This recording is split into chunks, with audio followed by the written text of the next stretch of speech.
record, so from here on out, we're good. Golden. So. We're with IndyConcerts.com. I don't know if they tell you this stuff. Yeah. We do basically all the press and coverage and things for concerts around Indy. Cool. Mainly central Indiana, but we'll go as far as north as northern and southern Indiana as well. So basically the only entity that actually comes out and actually tries and interviews the artist and sits there and reviews all the shows and things like that. So, right. So we'll give all the love to you guys. Nice, man. So. Well, I mean, hate to be cliche for a minute, but, you know, I'm a huge fan. I've been a huge fan since my freshman year in high school, so when this opportunity came about, I had to jump on it, and I picked up your new album, Cold Day Memory. Very cool. Thank you. Awesome. It's just off the hook. I love it. So if you could just tell me a little bit about it, you know, what brought it about. Well, you know, first record with Clint back after a 4-year absence. That was probably the biggest deal that we had going into that. That and the fact that we, you know, it's crazy. You're in a band and then you get in a bus and then travel around the world, and then all of a sudden you look around and you're like, well, Clint doesn't live in Atlanta and I don't live in Atlanta, and the guys that live in Atlanta are all in different, you know, areas of Atlanta. They're like 2 hours away from each other. It's like we kind of got out of the habit of jamming, and that might sound strange. You know, you spend so much time on the road, you're jamming all the time, right? Right. But not just for fun. Right. You're not just jamming. Yeah, you just hang out in a room and do it for yourself. Yeah. You know, the last 2 or 3 records have been kind of written that way, you know. I mean, everyone's in different states. We kind of pull ideas together, come together, do a real quick push, and then hop in the studio and make a record. You know, this time it was a conscious decision to try to get back into the habits like we had before we ever had a record yet. You know, just going to the rehearsal room and just jamming, and whatever comes out, you know. It's real cool to sit down by yourself in a room and jam out riffs and stuff like that, but, you know, there's so many chefs in the kitchen in this band. It's like, I'll get attached to something and I'll play it for them, and, you know, 2 or 3 be like, yeah, that's pretty cool, which is usually code for, yeah, I'm not really into it, but I'm just going to go ahead and placate you for a few minutes. So, you know, it kind of get heartbroken when you get attached to those things, you know, and it's tough, you know, because like I said, there's so many different appetites that have to be, you know, fulfilled in this band, this organization, that, you know, it's just easier to get in a room and jam stuff out together, and that way you kind of get through all the bullshit of, I wonder if they're going to like it or not. You know, you don't ever have to sit there and go, damn it, all right, send, and you send it, and you're just like, oh, I don't want to see any responses, I don't want to see any replies to it. So, you know, that, having clipped back and just get back in the room and jam was probably like the biggest change, you know, from the last couple of records to this one. You know, and it's funny, there's some fans who are like, oh, it doesn't sound like anything you ever did, and then there's other fans who are like, it sounds exactly like the last 4 records that you just did, and I'm like, well, that's, I guess, just us being us. You know? I guess we just sound like Seven does. So it's got to have that certain feel to it. Yeah, you know, I mean, having Clint back has, you know, obviously had an enormous impact, but still, you know, the band kind of has a sound, whether we like it or not. You know, I mean, we're a victim of what we are, you know, what our contributions are and how we all play together and interact together. But, you know, with Cold Day Memory, it was just a conscious decision to try to get back to that, the beginning. You know, take it all the way back to the beginning. You know, listen to the first record and go, wow, you know, we had some pretty bizarre arrangement ideas and stuff, you know, third verses, extra bits and pieces that didn't really belong. You know, we don't even know what to call them nowadays, you know. Yeah. But, you know, Cold Day Memory was a lot of fun to try to take it back to that original, you know, the vibe, the feeling and the vibe and stuff like that. You know, songs like Splinter, those songs just came out of those, you know, jams where we all jammed in the room together. Most of the really good ones were the ones that came out when we were all kind of sitting in the room together, just banging ideas out, you know. Because you can sit there and you try to force your vision and your idea, but if one person's not feeling it, you know, it can kind of takes it off. Right? Yeah, it kind of takes it off, and you know, it's real weird when you bring a song in and then everyone just kind of pulls it apart, and you're like, wait a minute, where the hell did the song go? You know? Nothing cool just a second ago, and now it's all different. But you know, with having so many really, really, you know, strong visions in this band, it's easier just to get in there and do it all together. That's very much. This was also the first time, if I'm not mistaken, you guys have actually collaborated lyrically Like it hasn't. Yeah. Instead of just being one or two people, you Well, all. You know, the funny thing is that that's kind of true, because Butch Walker did a lot more lyric writing on Seasons than a lot of people want to give him credit for. I mean, he wasn't just a producer. He actually did co-write a good bit of that record with us. So it kind of had a similar vibe. You know, a lot of people said that they heard similarities between Seasons and this record, and that probably has something to do with it. The fact that, you know, number one, it was Clint's last record with us. And then number two, it was the last time we actually used somebody else who would actually sit down with a pen and a pad and take a shot at something. And, you know, we'd listen to it and we'd be like, yeah, that's pretty cool, you know. Give it a shot, listen to it objectively. But, you know, it was just, for us, just trying something a little bit different, you know, a little bit left of center. It was like, you know, we knew we had those heavy songs that, you know, there was no point in trying to, you know, tailor-make those things, you know, from radio or anything like that. It's like, you know, those songs that kind of exist in their own little world. But on the other ones, it was like, you know, it'd be kind of cool to have someone's insight, just to have the insight, you know. Let's just hear what someone else would do, and then we'll listen to it, and then, you know, it was definitely, it wasn't set in stone when, you know, we said, okay, we're going to have someone come in and write these things, you know. We definitely took, you know, a crack at our own thing. LJ had his crack at everything. Clint had his crack at everything. Everyone else kind of threw their 2 cents in. And, you know, those songs were kind of more, you know, the seed was kind of planted. Right.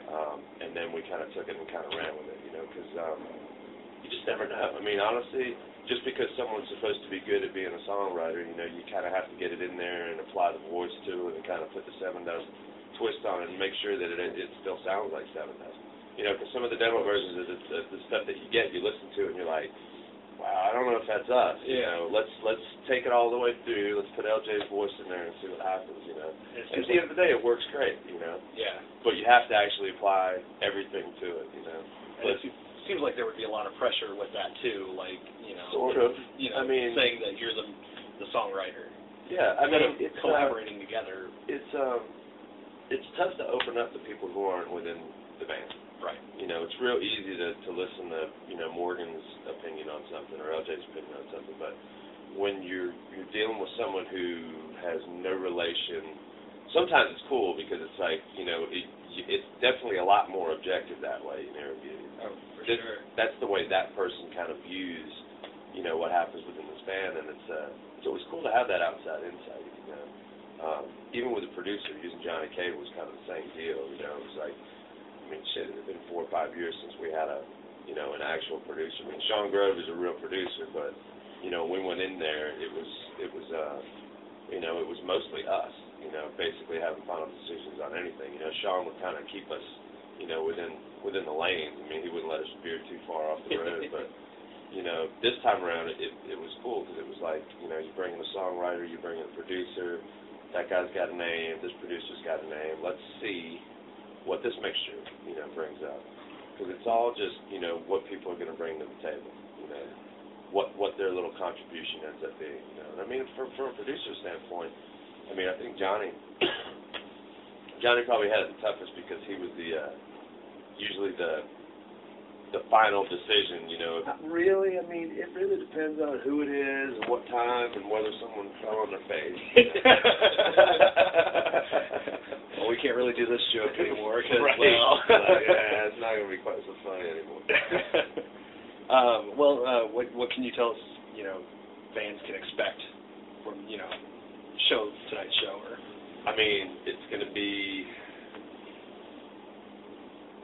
you know, it's mostly the hits. It's mostly what most people want to hear out of the set. You know, I look down the set and I'm like, you know what? These are all songs that our fans have kind of picked. They're, you know, the guilty pleasures go in every now and again, and they're cool for a few shows here, a few shows there. But you know, people are like, when are you going to put Waffle back in the set? When are you going to play Enemy back in the set? You know, when are you going to do that song? So that's kind of what the set is. It's most of not necessarily our singles, because I mean, Living In was a single, but you know, we don't really feel like playing that one right now. But most of the songs are ones that the fans have picked, and then a good bit of the new record, a very good cross section. You know, Unraveling is probably going to stay in for a little bit. Forever's in, Splinter's in, Strong Arm Broken's in. There's one more that's in too.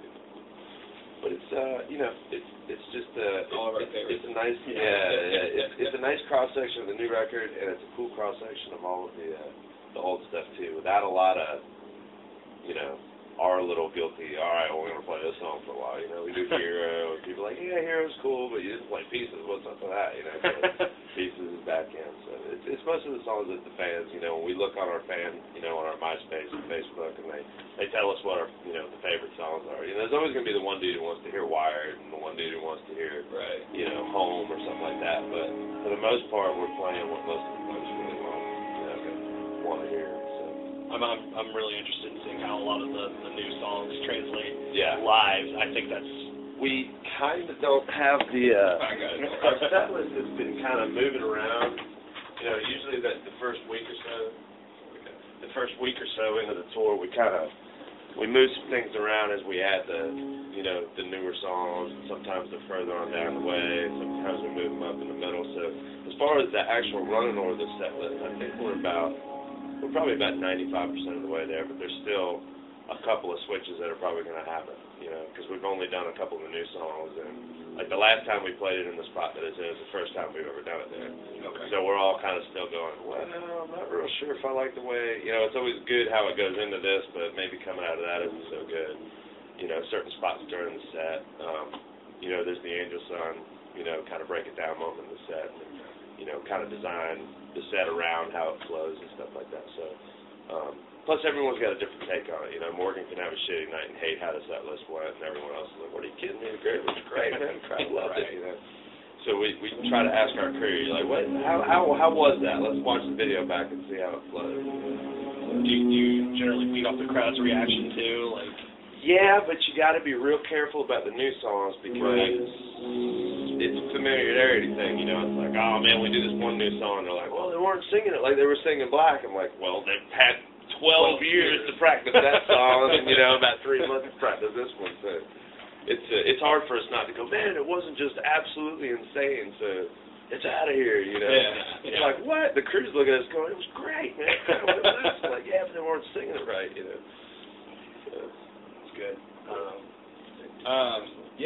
Back to the tour real quick.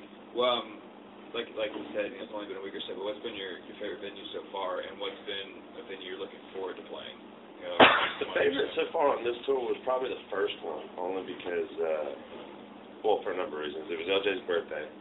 It was in Atlanta, and it was a new amphitheater, which is on the complete opposite side of town from the amphitheater that we're used to playing. This amphitheater is, Lakewood's been there probably 30 years maybe, and it's cool to play there. I still like playing there, but this was completely opposite side of town, different neck of the woods, completely different setup, and it was, it's always a little nerve-wracking to start a tour in your hometown because you're not really warmed up, you're not in road mode, but when you get out there in front of your hometown crowd, they kind of, we could have fallen off the stage and it wouldn't have mattered to them, you know what I mean, as long as the music kept playing. So. Feed off that vibe. Yeah, and it's just one of those cool shows, especially being LJ's birthday, having all the family, all the kids, everyone was out, so that was probably our favorite of the tour, so far only because it was, a special birthday memory.